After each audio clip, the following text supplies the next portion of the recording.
Belum lama ini laptop gaming Acer memperkenalkan lineup baru sebagai jembatan antara laptop gaming terjangkaunya sama laptop gaming yang lebih mahalnya, yaitu Acer Predator Helios Neo. Ini lumayan nih, jadi kalau lo punya duit lebih banyak ya ini laptop mungkin cocok buat lo.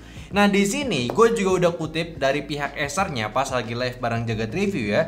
Dia itu ngejelasin kalau ini line up yang akan menggunakan kartu grafis Nvidia RTX 4000 yang lebih bersahabat cuy, kayak RTX 4050 dan juga 4060 bakalan ada di Predator Helios Neo. Ya tujuannya sih biar nggak pusingin kalian ketika mau beli laptop gaming baru Acer. Tapi tetap walaupun dia kasih di tengah-tengah ya kelasnya ini, cuma fiturnya sih tetap banyak yang dikasih juga buat si Helios Neo 16 ini.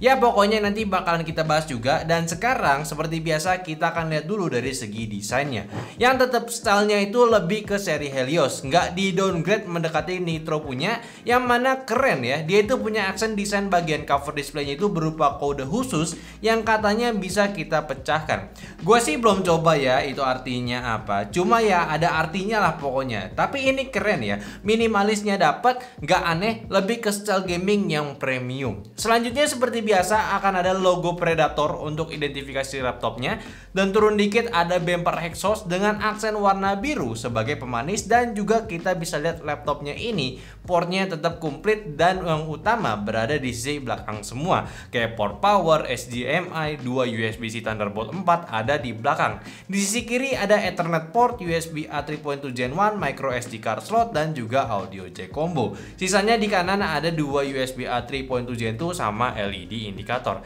Cuman emang agak disayangkan sih Ethernet portnya ini nggak sekalian di belakangin gitu, biar sisi sampingnya tuh memang buat aksesoris aja gitu.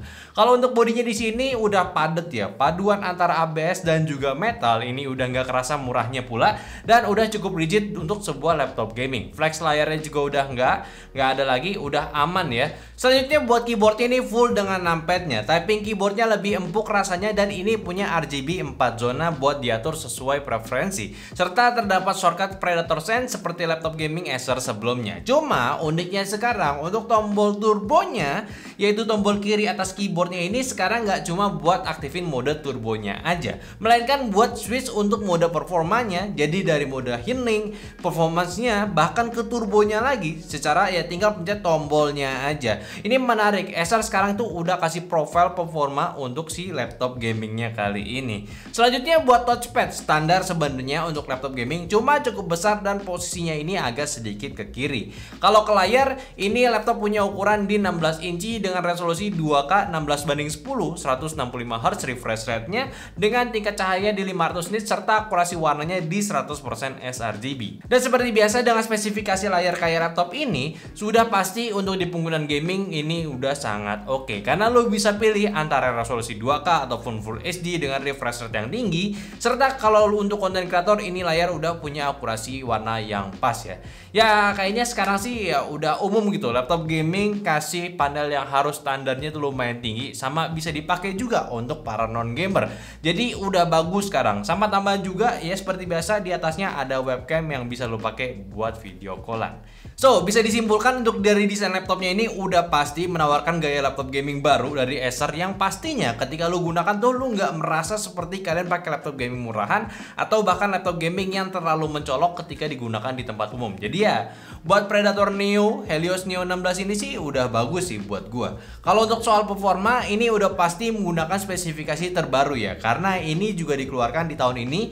Ya untuk CPU-nya pun juga udah oke, udah menggunakan Intel Gen 13 Core i7 17300HX yang memiliki konfigurasi 8 P-core, 8 E-core, totalnya ada 24 thread dengan turbo frekuensinya itu up to di 5 GHz. Dan ini juga udah menggunakan IGP Intel UHD Graphics Gen 13 Intel, dan juga untuk dedicated grafisnya udah menggunakan Nvidia GeForce RTX 4060 Mobile dengan memorinya 8GB GDDR6 serta dengan memiliki teknologi DLSS 3.3 dan juga maksimum TGP-nya di laptop ini tuh sekitar 140 watt. Kalau RAM-nya mendapatkan di 16GB dual channel LDDR5 di 4800 mAh dan juga SSD-nya 1TB NVMe Gen 4 punya. Kalau untuk upgradeabilitas laptop ini lu juga masih mendapatkan satu slot SSD NVMe Gen 4 juga, atau kalau mau upgrade RAM-nya juga bisa ke 32GB. Cuma sih ya kayak paling saran gue sih tambah SSD aja kalau misalkan kurang. Cuma ya sekali lagi sebenarnya 1TB itu udah cukup banget buat permulaan. Dan performanya sendiri ini ada yang menarik. Sekarang Predator Sense ini di laptopnya udah diperbarui yang lebih intuitif serta lu bisa mendapatkan profil performa yang mudah dipahami ya. Jadi ini waktu lu explore untuk software utilitas Acer-nya lagi nih cuy, lebih menarik dalamnya. Kalau kalian penasaran dengan performanya, ya bisa aja nih langsung cek hasil pengetesan kita yang mana untuk kombinasi CPU dan juga GPU baru di sini juga bisa mendapatkan skor performa yang menarik. Apalagi dibandingkan dengan laptop yang pernah kita bahas juga dengan spek yang sama, ini performa multicore Acer lebih besar skornya. Dan ini semuanya pengetesan kita tes saat di mode turbonya ya.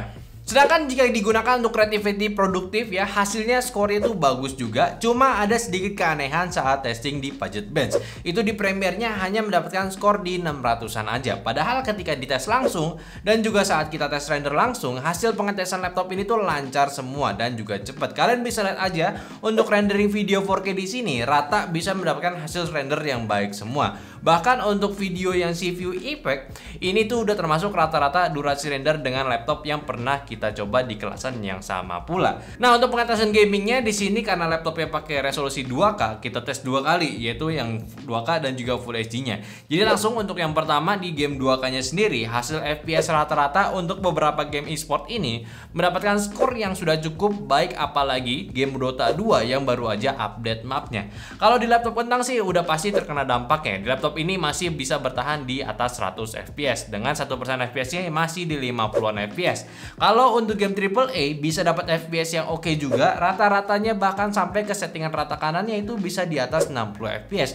Dan juga untuk performa games yang menggunakan ray tracing di sini sebuah 4060 bisa diberikan performa yang bagus, yaitu rata-rata di 60 FPS kayak di Hogwarts ya, walaupun 1% low-nya masih di bawah juga. Ya setidaknya kalau lu setting di medium gitu ya masih ngangkat nih game bagus, atau ya RTX-nya mati, yang penting di high maksud gue DLSS-nya di on itu masih bisa kok. Sedangkan untuk gaming Full HD hasilnya ya otomatis lebih tinggi rata-rata FPS-nya yang didapat, apalagi di game e-sport.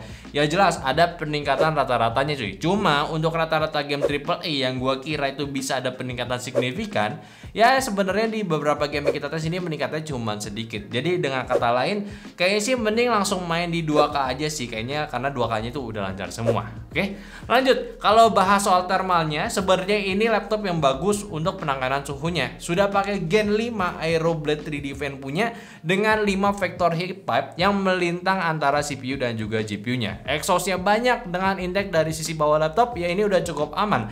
Cuma memang kalau sedang di kondisi full powernya, kipasnya itu memang kenceng banget muternya. Ya gimana ya, berisiknya tuh kayak suara jet gitu mungkin ya. Tapi ya itu ada buat ngademin si laptopnya gitu. Ya BTW si laptopnya ini, si bagian CPU-nya udah menggunakan liquid metal ya, jadi udah bagus juga.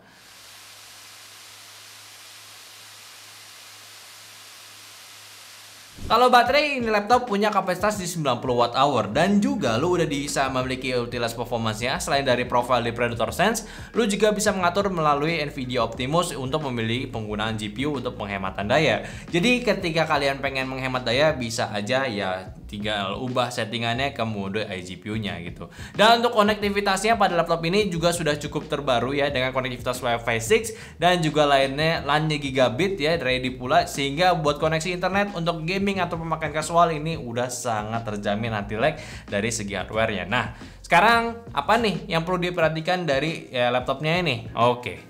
Yang pertama seperti biasa, seperti sebelum-sebelumnya juga, yaitu si bobot laptop gamingnya.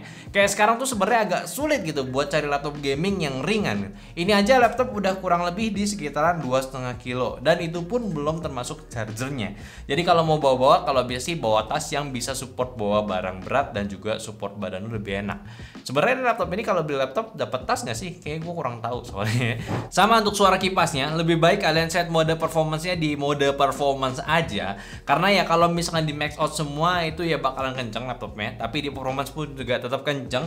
Jadi kalau misalkan di kondisi performance itu permainan lebih fun karena suara kipasnya tuh nggak sering nongol. Ya sebenarnya capek juga gitu kalau lama-lama dengerin kipasnya doang. Ya kalau bisa sih masukan buat Acer nih untuk fan speednya kalau bisa diimprove gitu di bagian kebisingannya ya. Harusnya jadi diimprove loh, dikurangin gitu bagian kebisingannya. Kalau dari segi performa, gua nggak melihat dari hasil sintetisnya itu kurang dari rata-rata spek yang ada. Bahkan multi-core tadi ya, skor itu lebih tinggi, jadi bagus juga buat si Acer ini. Dan pengetesannya pun juga udah asik sih. Kombinasi Intel Gen 13 punya yang core-nya lebih banyak dan juga frekuensi speed lebih kencang, serta GPU Nvidia RTX 4000 series ini udah menawarkan performa lebih gila buat lo ekspor dengan laptopnya ini. Gamer jelas lo bisa nikmatin game AAA dengan DLSS 3 yang dari Nvidia dengan seru, atau lo bisa maksimalin 165Hz untuk bermain game e-sport dengan response time yang rendah juga, atau bahkan penggunaan di skema pekerjaan lain. Laptop ini pun juga termasuk rata-rata yang oke pula. Jadi ya udah cukup rekomendasi untuk sebuah lineup baru Acer kali ini, memberikan jajaran laptop baru di harga 20 jutaan kali ini ya. Udah jelas berarti Nitro under 20. Kalau 20 jutaan Helios Neo 16 dan 30 juta ke atas itu adalah Helios 16 dan juga Helios 18 punya. Oh iya, by the way, tambahan juga nih informasi yang perlu disampaikan. Kalau kalian membeli laptop Acer sekarang ini ya, bisa mendapatkan kelebihan juga gitu. Dari after sales priority care selama 1 tahun, dapat game juga, dapat mouse dari Nitro juga, serta promo lainnya yang lu bisa beli ketika lu dapetin si laptopnya ini. Sisanya sih kira-kira kalian tertarik gak nih kalau buat minat si laptop ini? Coba dong komen di bawah gimana soal si Helios Neo ini. Lini terbarunya Acer di harga 20 jutaan. Oke, mungkin itu aja dulu pembahasan gue dari Acer Predator Helios Neo 16. Dan tolong bantu juga share video ini ke teman-teman kalian kalau misalkan teman kalian lagi butuh laptop gaming baru. Dan jangan lupa kasih pendapatnya di kolom komentar, sama like video ini kalau kalian suka, dan follow semua sosial media kita yang ada di Instagram, TikTok, Discord, dan juga Facebook yang semua linknya ada di deskripsi. Dan terakhir, sampai jumpa di video nyantai selanjutnya. Bye bye.